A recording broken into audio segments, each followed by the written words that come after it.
Cross karon bel olel ba ingay ko nga pela hinlong sak tituy ang se biat har na dik min pela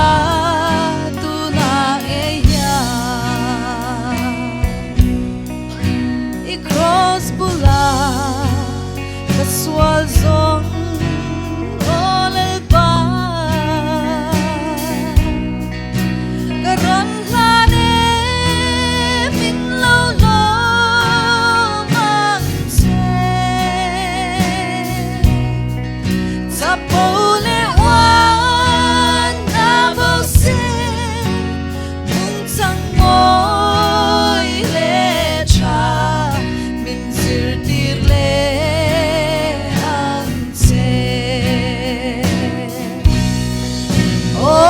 cross karon bel olel ba ingay klonga min pela hinlong sak tituy ang se biat har na di min pela tunagaya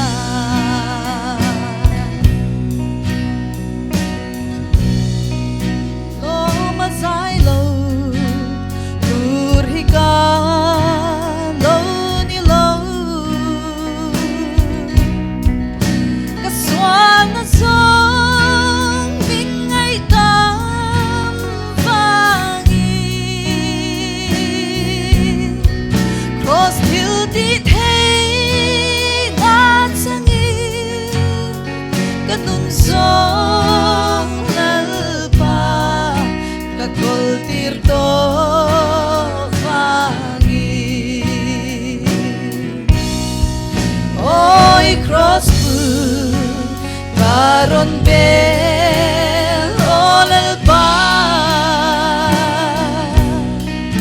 ingay ko nga min pela hinlong sak tituy ang se biat har na di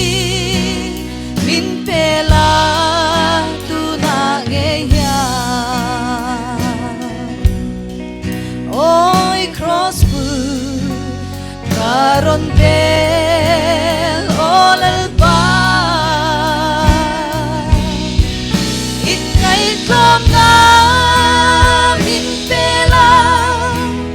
hinlong sak tituy ang se biat har na di min pela tunagaya.